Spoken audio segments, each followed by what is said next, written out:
Focus बिंदु, इसको क्या कहेंगे? फोकस बिंदु। और एक होता है सी, इसको कहते हैं वक्ता केंद्र।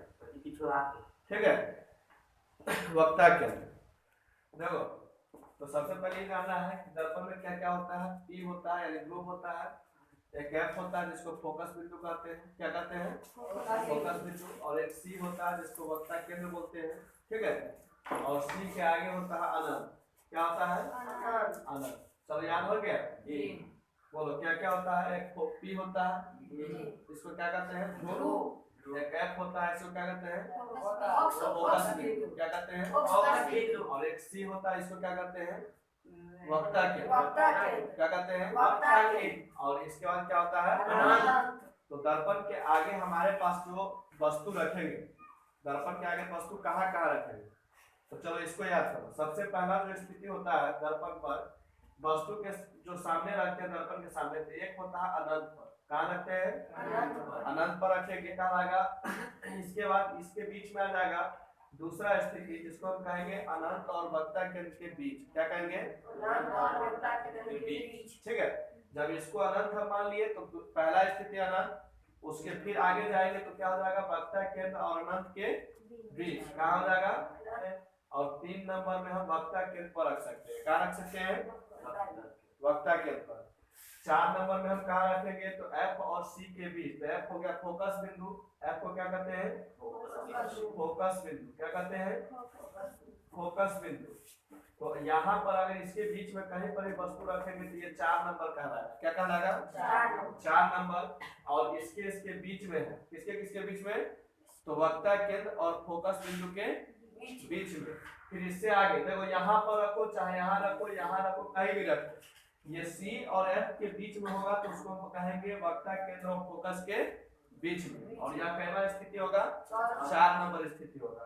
5 नंबर में जब इससे आगे हम बढ़ेंगे तो कहाँ आ जाएगा? फोकस पर। कहाँ जाएगा? फोकस। और फिर इससे आगे आएंगे तो फोकस से आगे जाएंगे तो इसका मतलब ध्रुव और एफ के बीच में आ जाएगा। तो ये हमारा क्या नंबर हो जाएगा? 6 नंबर। याद रहेगा? 1 नंबर में वस्तु को कहाँ रखेंगे? अनंत पर। 2 नंबर में अनंत और वक्ता केंद्र के बीच में। 3 नंबर पर वक्ता केंद्र पर। 4 नंबर फोकस और वक्ता केंद्र के बीच में। 5 नंबर फोकस बिंदु पर। और 6 नंबर ध्रुव और फोकस के बीच में। ठीक है, याद रखना होगा। देखो, हम पूछेंगे स्थिति कई गो है तो तुमको बताना पड़ेगा स्थिति कितने होते हैं।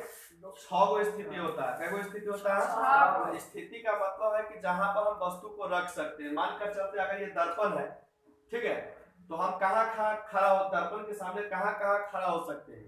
तो 6 जगहों पर खड़ा हो सकते हैं। कितने जगहों पर? 6 जगह पर। एक अनंत पर, पहला स्थिति कहाँ होगा? अनंत पर। दूसरा हम कहाँ खड़ा हो सकते हैं? तो वक्ता केंद्र और अनंत के बीच में। 3 नंबर में हम कहाँ खड़ा हो सकते हैं? वक्ता केंद्र पर।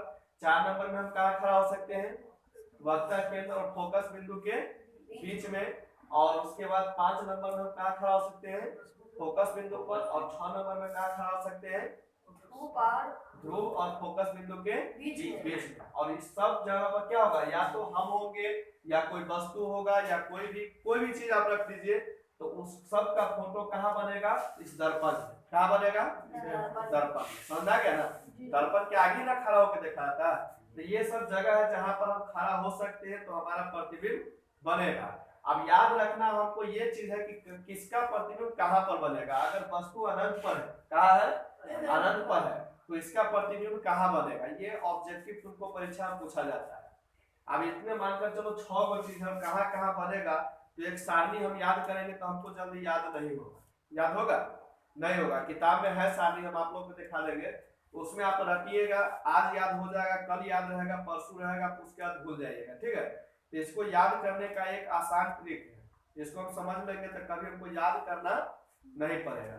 चलो सबसे पहले बोलो, पहला स्थिति कहाँ है जहां वस्तु को रख सकते हैं? अनंत पर। बोलो, अनंत पर। दूसरा कहाँ है? वक्ता केंद्र और अनंत के बीच में। तीसरा कहाँ है? चौथा कहाँ है? वक्ता केंद्र के बीच में। और 5वां कहाँ है? फोकस पर। और 6ठा कहाँ है? और फोकस के बीच में। ठीक है, तो चलो इतना एक चीज याद करो। अब इसका प्रतिबिंब बनेगा, प्रतिबिंब माने इमेज। समझ गया ना, ये तो समझाए हुए प्रतिबिंब बनेगा। तो 6 नंबर पर अगर यहाँ किसी भी वस्तु को रखेंगे ध्रुव और फोकस के बीच में, चाहे यहाँ पर रखिए, यहाँ रखिए, यहाँ रखिए, यहाँ रखिए, ठीक है, इस दोनों के बीच में अगर होगा तो इसका प्रतिबिंब बनेगा पीछे। कहाँ बनेगा? पीछे। किसके पीछे? दर्पण के पीछे। कहाँ बनेगा? दर्पण के पीछे। अब बाकी बात, अब यहाँ जाना, अब इसके बाद क्या करेंगे, 5 6 तो चला गया पीछे, 5 का प्रतिबिंब कहाँ बनेगा? 1 पर। कहाँ बनेगा?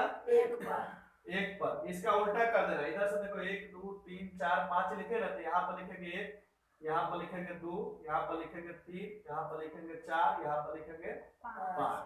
अब अगर आपको कोई पूछेगा कि अगर वस्तु हम फोकस पर रखे हुए हैं तो उसका प्रतिबिंब कहाँ बनेगा, तो देखो वस्तु फोकस पर होगा तो उसका प्रतिबिंब कहाँ बनेगा?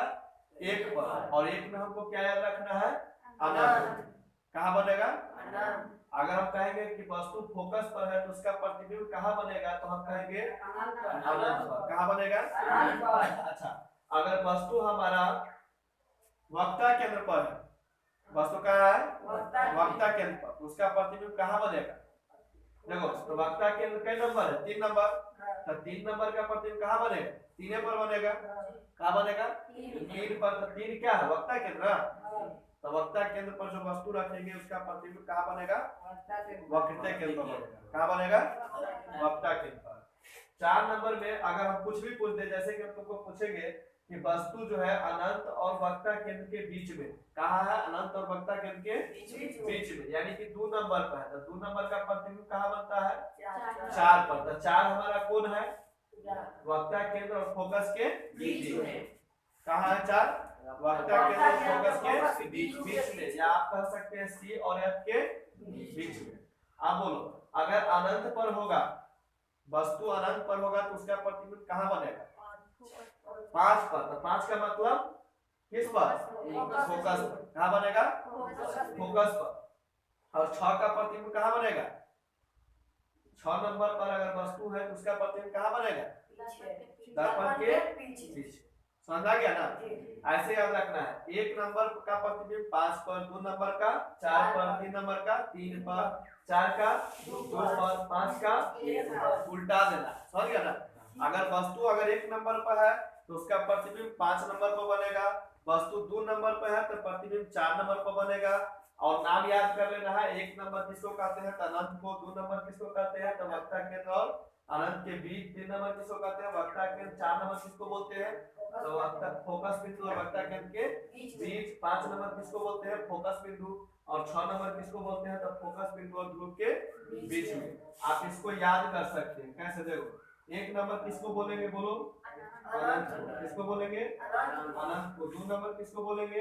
अनंत से आगे जाएंगे, तो अनंत से आगे आएंगे तो क्या हो जाएगा? वक्ता केंद्र और अनंत के बीच में। इसको लिख सकते हैं अनंत और सी के बीच। सी मतलब समझ रहा है ना? वक्रता केंद्र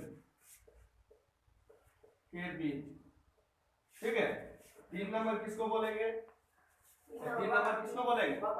वक्ता केंद्र। किसको बोलेंगे? वक्रता केंद्र। वक्ता केंद्र मतलब सी।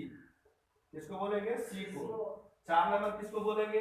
तो सी के आगे और एफ के पीछे, यानी कि दोनों के बीच में। तो आप कह सकते हैं सी और एफ के बीच। क्या कह सकते हैं? सी और एफ के बीच। शॉर्टकट में ऐसे लिख सकते हैं, सी और एफ के बीच कहिए, चाहे एफ और सी के बीच कहिए। इसका मतलब सी मतलब वक्ता केंद्र और एफ मतलब फोकस बिंदु, ठीक है। 5 नंबर में क्या हो जाएगा? तो फोकस बिंदु। क्या हो जाएगा? फोकस बिंदु। फोकस बिंदु मतलब एफ। और 6 नंबर क्या हो जाएगा? एफ और टी के बीच। कहाँ हो जाएगा? एफ और टी के बीच। ये हमारा जो है 6 गो स्थिति है, और 6 का प्रतिबिंब कैसे बनाना है? तो 6 का प्रतिबिंब अब इसकी कर देते हैं। 6 का प्रतिबिंब 6 पर बनेगा, 5 का प्रतिबिंब 1 पर बनेगा, 4 का प्रतिबिंब 2 पर, 3 का प्रतिबिंब 3 पर, 2 का प्रतिबिंब 4 पर, और 1 का प्रतिबिंब 5 पर। और यहाँ 1 2 3 4 5 का मतलब वही है। 1 मतलब अनंत, 2 मतलब अनंत और वक्ता केंद्र के बीच, 3 मतलब वक्ता केंद्र, 4 मतलब वक्ता केंद्र और के बीच, और 5 मतलब फोकस। 5 मतलब फोकस बिंदु। समझ आ गया ना? चलो आप किताब निकालो, दिखाते कहाँ है याद करने वाला। निकालो किताब।